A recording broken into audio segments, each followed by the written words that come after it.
جس کو اللہ زندہ رکھنا چاہے اللہ تعالیٰ کے ہاتھ میں سب کچھ. لوگ نا آئی تھنک ڈاکٹر صاحب کنکلوژنس کو جمپ کر جاتے ہیں بہت جلدی کہ ہائے مجھے یہ ہو گیا اب یہ ہو جائے گا, پھر اوور تھنکنگ.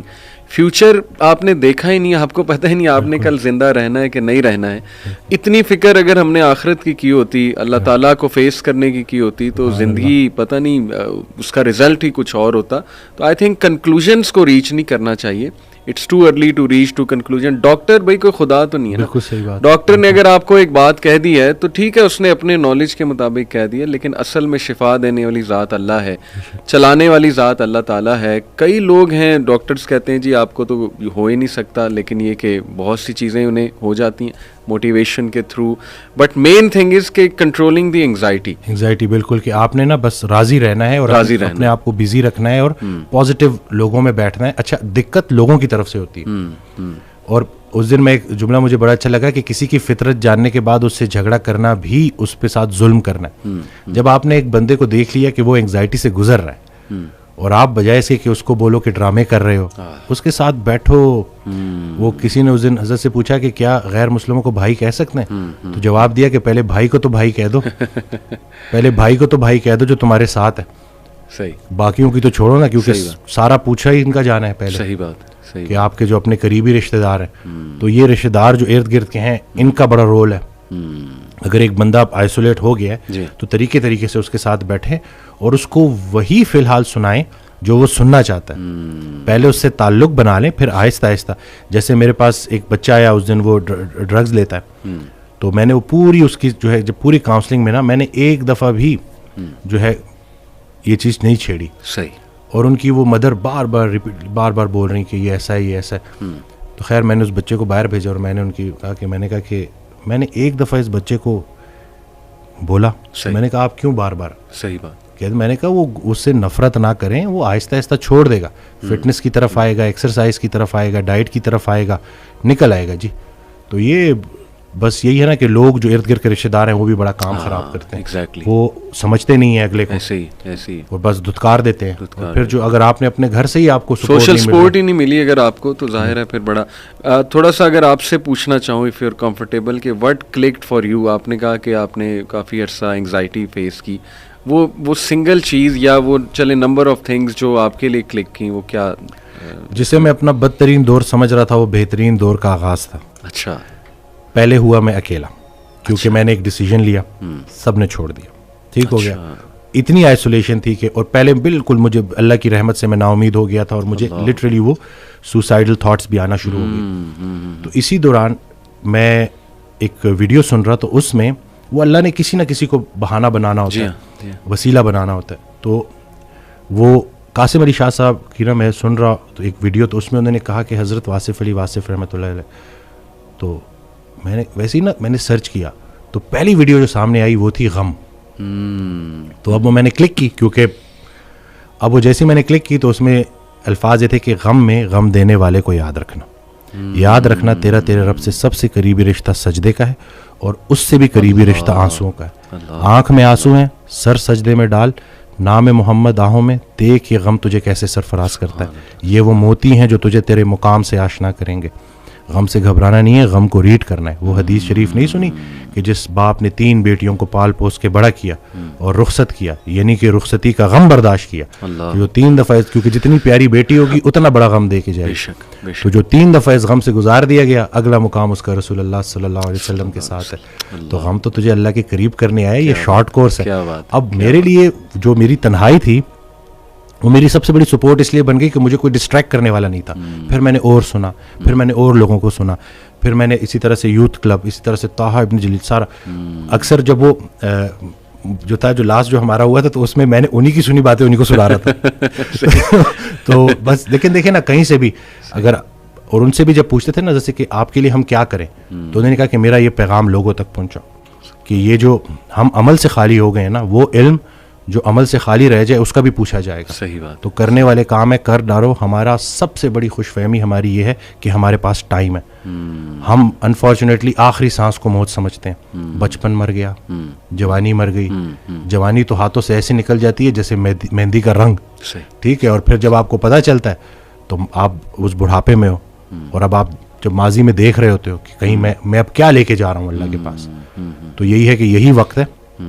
تو جس ٹائم میں گلہ کر رہا تھا, شکوے کر رہا تھا, اور پھر انہوں نے کہا کہ خواہشیں ٹوٹنے کا اور اس غم سے نکلنے کا ایک ہی طریقہ ہے کہ کوئی ایک خواہش ایسی ڈیولپ کر لی جائے جو باقی تمام خواہشات پہ بازی لے جائے, لیکن وہ خواہش ٹھہرنے کی نہ ہو, جانے کی ہو. فکر آخرت تمہیں دنیا کی ہر فکر سے آزاد. صحیح بات. جو بن دیکھے رحمان سے ڈرتا تھا وہ تب نہیں ڈرے گا جب دیکھے گا. صحیح بات. بلکہ لاسٹ جب میں لاہور آیا تھا تو یہ میں نے وہ ٹی وی لگایا تو وہ قرآن کی, تو اس میں نا اس کی آیت, اس کا ترجمہ کہ قرآن پاک میں اللہ تعالیٰ کہتا ہے, ارشاد فرماتے ہیں کہ تم وہ وعدہ یاد رکھو جو تم نے مجھ سے کیا تھا, میں وہ وعدہ یاد رکھوں گا جو میں نے تم سے کیا تھا. تو ہم نے بس وہ وعدہ کیا تھا. نماز بھی تو اللہ کی یاد ہے نا. صحیح. تو اور پھر دوسرا یہ کہ یکسوئی, کہ جب آپ کا نا یکسوئی نصیب ہو جائے, ایک ہی آپ ڈائریکشن میں چلنا شروع ہو جاؤ. محبت کیا ہے؟ محبت ادھر ادھر دیکھنا نہیں ہے, ایک ہی ڈائریکشن میں دیکھنا. بالکل صحیح. تو جب آپ کی ڈائریکشن اللہ کی طرف ہو جائے نا, پھر اٹھنا بیٹھنا ہر چیز, اور ویسے ہی اللہ تعالیٰ آپ کو مشکل سے نکال لیتا ہے. اور ڈاکٹر صاحب آئی تھنک یہ جو سینٹینس ہے نا جو آپ نے بولا تھا کہ اللہ سنبھال لے گا, بالکل ultimately you have to leave everything to Allah. اور قرآن مجید میں بھی اللہ ایون نبی صلی اللہ علیہ وسلم کہتے ہیں نا کہ تم مشورہ کرو لیکن اس کے بعد اللہ پہ توکل کرو اور چھوڑ دو, اللہ تعالیٰ اس کو سنبھال لے گا. آئی تھنک جب ہمیں یہ بلیف ہو گیا نا کہ کائنات کا نظام چلانے والا اللہ ہے, لوگوں کے دلوں کا کنٹرول اللہ کی 2 انگلیوں کے درمیان ہے, یہ حدیث میں آتا ہے, ہر چیز ایٹم بھی موو نہیں کر سکتا اللہ کی اجازت کے بغیر. اللہ الوکیل ہے جس کا مطلب ہے ڈسپوزر آف افیئرس, تمام افیئرز اللہ نے ڈسپوز آف کرنے ہیں. جو آپ کی زندگی میں ہو رہا ہے یہ آپ توکل رکھیں, یقین رکھیں کہ وہ اللہ کی اجازت سے ہو رہا ہے, اس کا ایک مقصد ہے. بس آپ نے یہ تلاش کرنا ہے بجائے کہ اس غم کو اپنے سر پہ چڑھانے کے, جیسے آپ نے کہا you just have to find out کہ یار یہ آیا کیوں ہے, اس کا مقصد کیا ہے, یہ مجھے کیا سکھانا چاہ رہا ہے. اور سجدے میں جا کے بندہ رو پڑے اللہ کے آگے, اللہ سے تقویت مانگے, اللہ سے کہے کہ اللہ مجھے پرسپیکٹیو دے. بلکہ میں ایک کوٹ پڑھ رہا تھا, ایون دو ہی از اے نان مسلم رائٹر ہے بہت بڑا, میرے ذہن سے ابھی خیر نام نکل گیا, انہوں نے بڑی کمال کی بات کی. انہوں نے کہا oh my lord make me brave and مجھے ایسی سکت دے کہ میں اپنے غم سے وہ ریزن ڈھونڈ سکوں کہ یہ آیا کیوں ہے. سبحان اللہ. یعنی ایون دو از اے نان مسلم, لیکن یہ کہ اتنی اس میں عقل ہے کہ وہ یہ دعا کر رہا ہے. تو یہی بات ہے کہ وزڈم فائنڈ آؤٹ کرو کہ یہ کیوں آیا ہے. اور بلکہ میں ڈاکٹر صاحب ایک میرے دوست ہیں بڑے اچھے اسکالر ہیں, انہوں نے ایک بڑی پیاری بات کی. انہوں نے کہا کہ جب بندے پہ غم آئے نا تو چلو کچھ دیر غمگین رہنا یہ نیچرل ہے, فطری ہے. رسول اللہ صلی اللہ علیہ وسلم پہ بڑے غم آئے, حضرت خدیجہ کی جو ڈیتھ تھی وہ اس سے بڑا غم نہیں تھا. The most smiling face did not smile for months, تو اٹس نیچرل اوکے.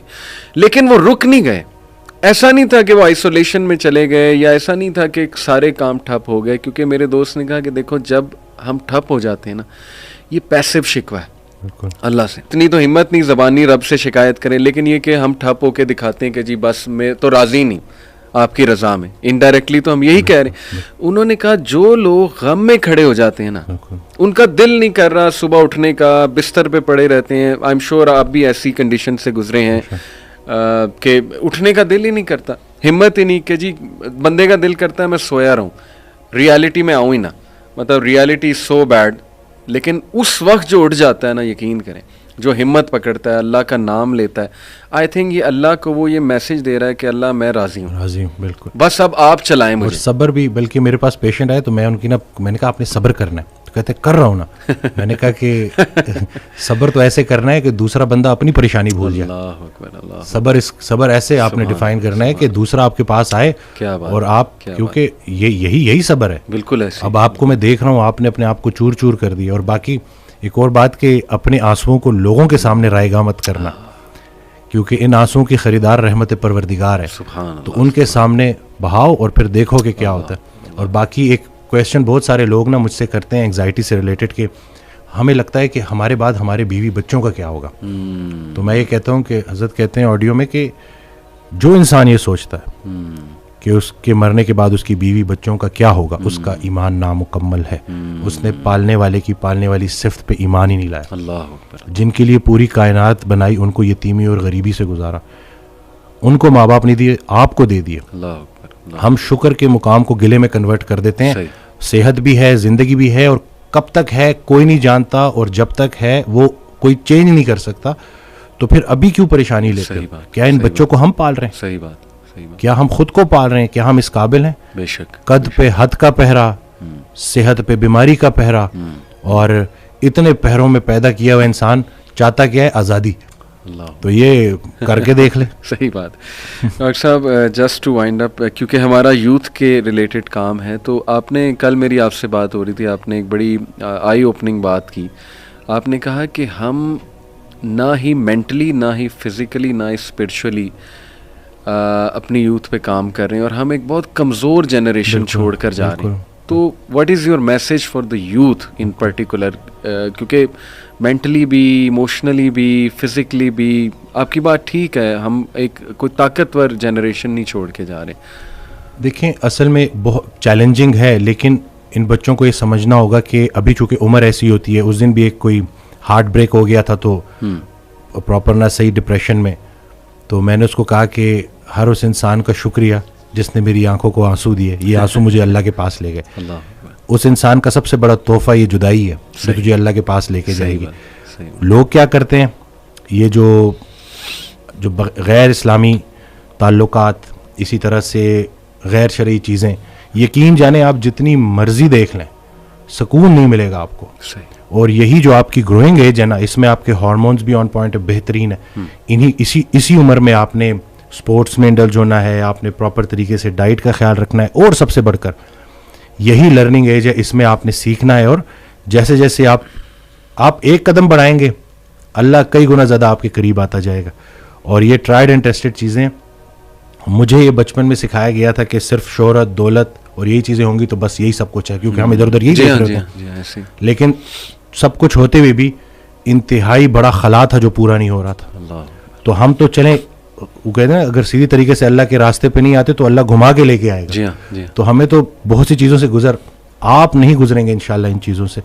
آپ کے پاس یوٹیوب پہ کانٹینٹ موجود ہے جو خالصتاً اللہ کی رضا کے لیے لوگ بنا رہے ہیں. ہمارا جو وقت تھا, دور تھا, اس میں ٹھیک ہے ہمیں شاید اس طرح سے توجہ نہیں دی گئی, لیکن اب آپ کے پاس آپشنز ہیں, اور آپ پراپر طریقے سے جو صحیح, دیکھیں دنیا چلی گئی تو چلی گئی, دین چلا گیا تو پیچھے کیا رہ گیا.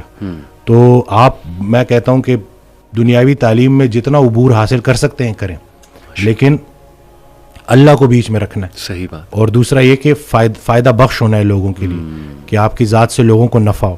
صحیح بات. تو یہ انشاءاللہ اگلی جب جنریشن ہمیں ریپلیس کرے گی تو وہ ہم کوشش کریں گے جی انشاءاللہ. اللہ کے قریب ہونے سے آپ کو مینٹل اسٹرینتھ ملے گی, پرسپیکٹیو ملے گا. جتنے بھی عظیم کام ہیں وہ غیر عظیم زمانوں میں ہی ہوئے ہیں. غیر عظیم جہالت کے معاشرے کے ساتھ اللہ دو کام کرتا ہے, یا عذاب بھیجتا ہے یا رحمت للعالمین کو بھیجتا ہے. تو رسول اللہ صلی اللہ علیہ وسلم ہمارے دلوں میں ہے, تو جن کے دلوں میں رسول پاک صلی اللہ علیہ وسلم کی عملی محبت ہے, اللہ ان پہ عذاب نہیں بھیجتا.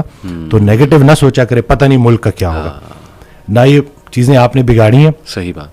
نہ آپ یہ ٹھیک کر سکتے ہیں, اللہ ہی ٹھیک کرے گا, لیکن آپ خود کو تو ٹھیک کر سکتے ہیں نا. زبردست. جس نے اپنے آپ کو پہچانا اس نے اپنے رب کو پہچانا.